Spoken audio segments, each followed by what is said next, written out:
Hey everyone, Cahlen here, and it is going to start raining in a couple of hours, and it's going to rain for like 3 days straight. So normally, I spend most of my time underneath this poncho here, which is like a rain jacket, a big rain jacket for backpacking. But when it's raining, I basically have to stay under that the whole time, and I can't really even sit up in it. So I'm gonna pull out my tarp, which is basically the same thing except bigger, and it doesn't have a hood, right? So that's the hood right there. So let's first take a look at the kind of living situation with the poncho, and then we'll put up the tarp.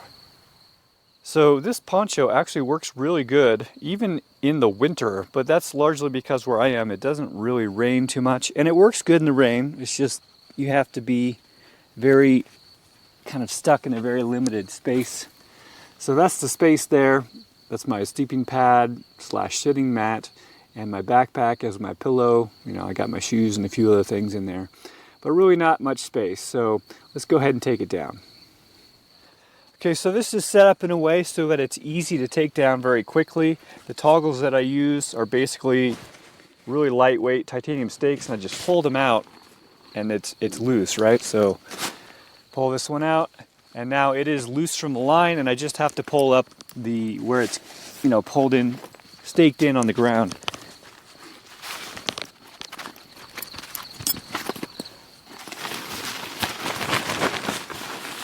Right, so again, this thing packs down super small. It is super lightweight, and again, I can wear it as my outer coat, and I'm just going to stuff this into my backpack. So I just want to point out the line that I'm using here. This is basically just cordage that you would have for backpacking, and you prepare it in a certain way. You tie a little loop here at the end so that you can wrap around anything and then put a stick or a stake through it to hold it there. And of course you can just pull this out to release it. The key thing about this is that you can put it up quickly and take it down extremely quickly in case you need to get going. These things, there's one here. Basically this is the part that connects to the actual tarp, and it moves, and it's tarred, so it's got tar on it. So if you actually pull it like this, it doesn't move, right? So I can move it up and down, but once I attach it to something and put pressure on it, it's not going anywhere.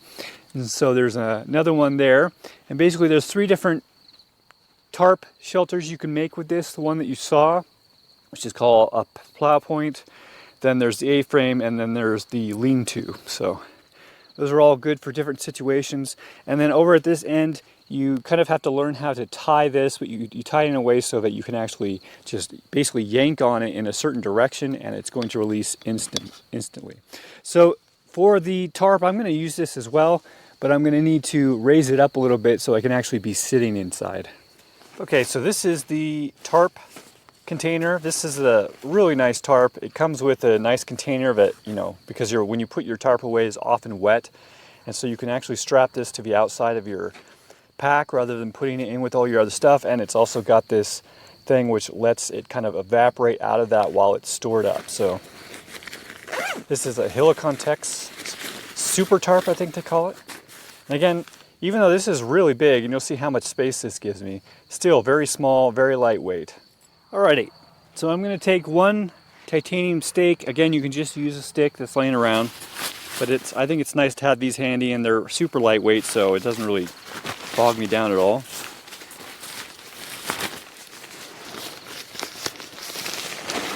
And this is a square, so it's equal on all sides. I'm going to find a middle point, and I'm going to stick this through it, and then I'm going to stick the toggle through that loop.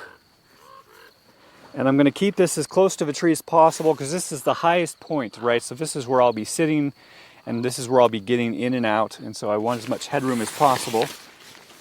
So I'm going to do something a little bit differently than I usually do, because I have not so much room, and this is so long that it almost reaches the cholla and makes it hard to stake down over there. I'm going to throw this actually over the line.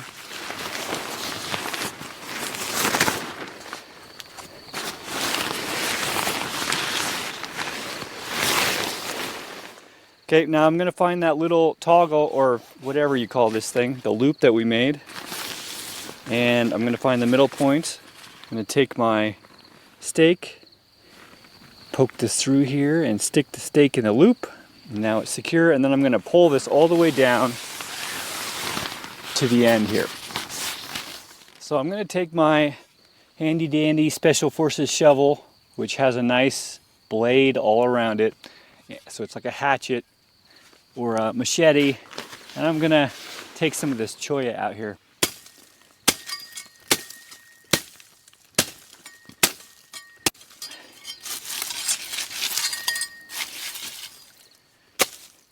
Okay, so I'm going to stake down this corner.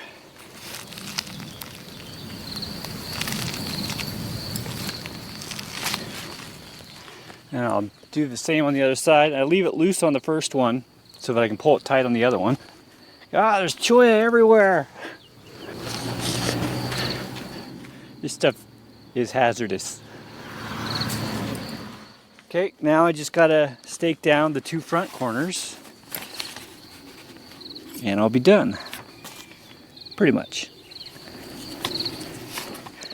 This is one of the reasons why I don't use the tarp so much, is it takes up so much space, right? And look, now I don't really have much room between me and the bike, so I might move the bike out of here, or I don't know, we'll figure something out.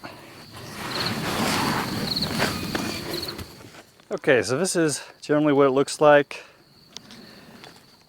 Probably gonna want, I might need to make, it depends on how windy it's gonna get, but I might want to actually make some stakes out of sticks, which will hold much better than these tiny ones. Those can get pulled out pretty easy. And here's the inside. All right, so definitely way more space, right? And so all of this space is definitely nice. I can lay down in here and have plenty of space. I don't have to worry about my feet sticking out. I can put lots of other stuff in on either side because there's plenty of room so that it's not getting wet. But kind of the main advantage that I'm going for here is so that I have a place to sit up, right? Like I am right now at the entrance where it's high enough that my head's not going to hit anything. And I can actually do stuff like I can meditate, I can work on my phone, and I have at least one podcast episode coming up really soon. So this gives me a place to do that where, I'm not getting drenched. So anyways, that's me basically preparing for crazy amounts of rain, at least considering where I am. Back where I used to live up in Washington, this amount of rain was fairly normal, but I've kind of gotten used to this drier climate and I really prefer it a lot. So actually, rain is really good because it's good for the plants, but for me on a personal level, I actually get a little bit depressed when there's not sunshine and when I'm kind of locked to hiding from getting soaked. So anyways, it's good and bad, but it's only going to last a couple of days, and then it'll probably be pretty warm for most of the season. And we might get a few more of these, but generally this doesn't happen more than a couple of times a year. Generally, the rain around here it's sunny in the morning, which is perfect. That's when I want the sun, and then it rains for an hour or two in the afternoon, which again is perfect. So hopefully we get onto that monsoon schedule pretty soon. So anyways, that's the tarp shelter. Hope it's useful to you, and I'll see you guys later. Thanks for watching. If you like this video, please consider sharing it. If you'd like to help me out in a more substantial way, you can learn how to do so at cahlen.org/gift. And if you'd like to have a one-on-one conversation with me, whether publicly or privately, you can learn how to do so at cahlen.org/one-on-one. Thanks again for watching.